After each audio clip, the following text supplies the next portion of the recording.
But this is different. This is vandalism. It is taking the work of art and forcing it to say exactly the opposite. And I'm not saying it should be banned. I'm not saying artists shouldn't do whatever they want to do, but it should be disdained. As you know, I feel that everything that is going on in a society expresses itself in the culture, and sometimes the movies, sometimes novels, but you can find what's going on there.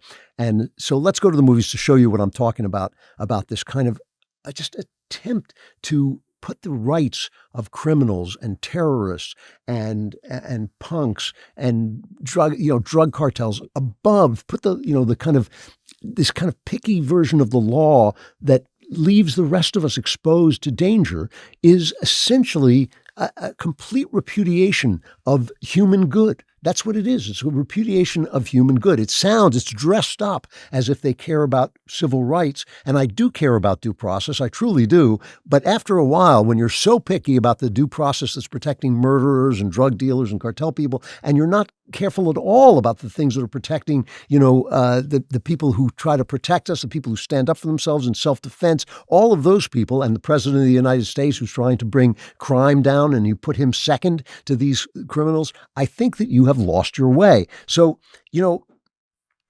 I want to point out something. I didn't go to see the new Wicked sequel because I didn't like the first one, but Shapiro loved the first Wicked film. And, did that make me question his sexuality? Of course it did. But still, he knows a lot about musicals, and I'll take his word for the fact that the occasional, sort of straight man might have wanted to watch that film. But I want to point something out. Taking a classic and causing it to say the opposite of what it was designed to say is not an act of pastiche. Pastiche is a form where you build a work of art from borrowing from other works of art. So you see a lot of this, like Jane Austen and fights zombies or something like that. That's pastiche.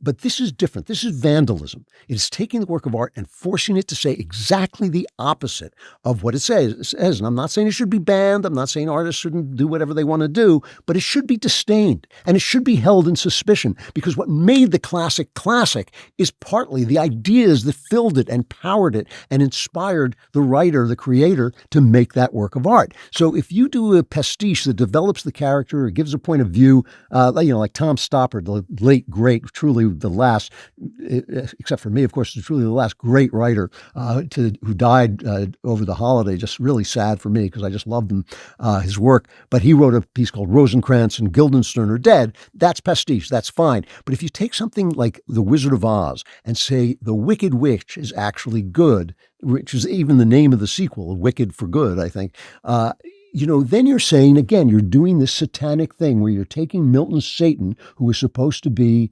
have rebelled against God so that everything he touches is hell, wherever I turn is hell. The holidays are now officially here, which means your calendar is probably packed with hosting duties, shopping lists, and endless to-dos.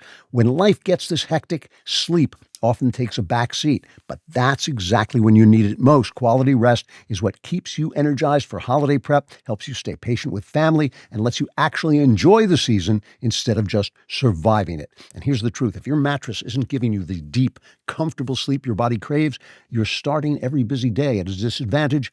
That's why you need Helix. Finding the right mattress doesn't have to be guesswork. Helix makes it simple with their sleep quiz. It asks about your preferences and sleep style, then matches you with the mattress that's actually right for you. And they're not just making promises. Helix is the most awarded mattress brand out there with glowing reviews from Forbes, Wired, and other trusted experts. The best part, they deliver straight to your door with free shipping, so no hauling anything yourself. Plus, with their Happy with Helix guarantee, you get 120 nights to try it out and a limited lifetime warranty. So if it's not working for you, returns and exchanges are totally seamless. It's basically a risk-free way to finally get the sleep you deserve, especially when you need it most. And I've tested this out because I have a Helix sleep mattress, and because I never sleep, I get to lie awake all night thinking, wow, this is the most comfortable mattress I have ever lay awake on. Go to helixsleep.com/Klavan for 27% off site-wide. That's helixsleep.com/Klavan for 27% off site-wide. Make sure you enter our show name into the post-purchase survey so they know we sent you. helixsleep.com/Klavan. There are no E's in Klavan. I may not have mentioned that. It's Klavan.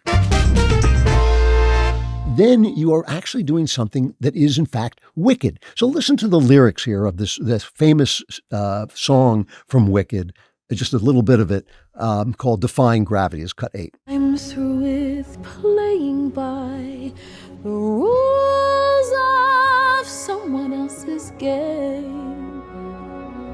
Too late for second guessing, too late to go back to sleep. It's time to trust my instincts, close my eyes, and leap.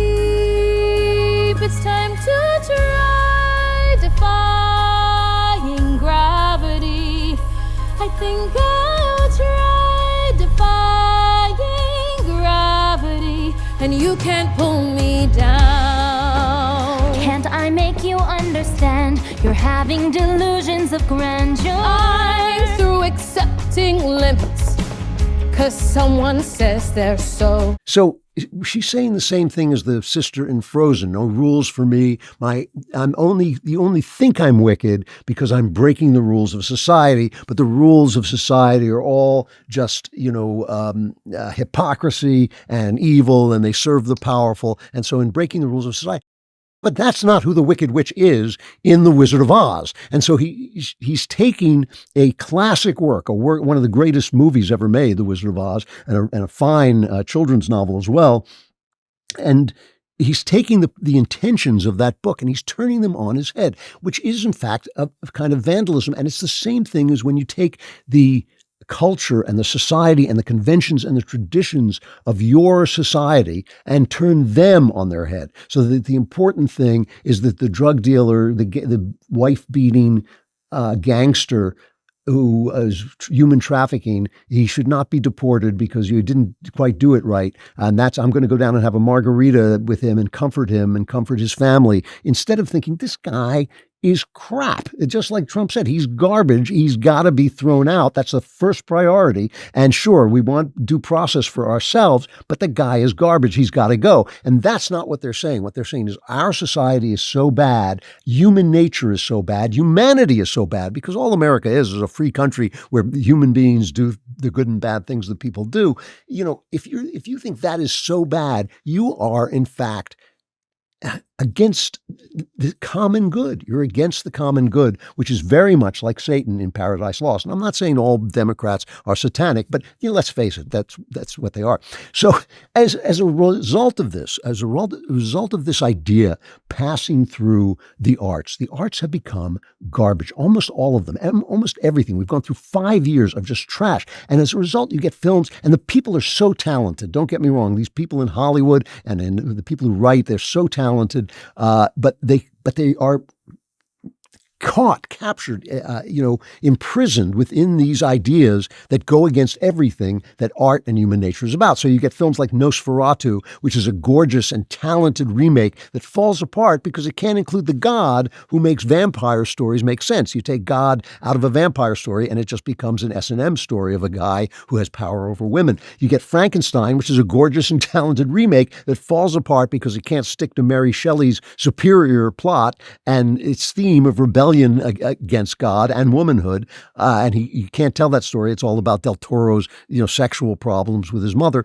and then you get Running Man, which I saw just before Thanksgiving, a gorgeous and talented remake that falls apart. I mean, it started out, I thought the first 45 minutes, because an action movie is really just a kind of machine for entertaining you. It's not a deep thing, but the first 45 minutes, I was thinking, this is a masterclass on how to build one of these machines. And then it falls apart because the guy can't point out what's ailing society because the New York Times will pan the movie if he does. So it's all again about, I hate reality TV, and I hate corporations, and I hate pollution, and I hate scarves, because if you paid a lot of money for a scarf, somebody else is poor. It's just all nonsense. I have to tell you, I saw this movie and I forgot about it.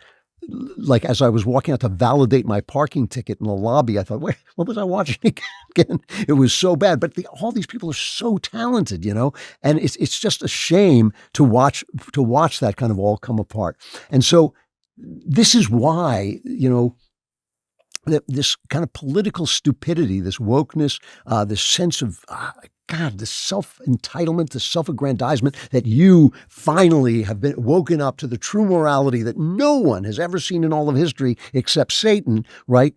That's going to kill the movies. I mean, it's just it's killed the arts almost entirely. And I think that moment is breaking. That's why I hope some conservatives start to get into the culture. I hope some people with money start to get in the culture. I hope some of them send that money to me, but I also think that they should just start making stuff that basically says, you guys are wrong. And just like Donald Trump has demonstrated and taught us, tell the New York Times to go get stuffed. And if you don't sell as many copies of your book because the New York Times doesn't like you, fine. But that will be the beginning, and it will be the kind of Greenwich Village of our arts that brings the arts back online with the people of God, the people who believe in human nature, who believe that we're sinful, but there is a good way, that we can know the good, that we can at least see the light of the good through the fog of sin. And you know, as long as you have these rules for making movies, no womanly women, no womanly women, no manly men, no freedom, no inequality, which is what happens when you have freedom, only the dead are equal.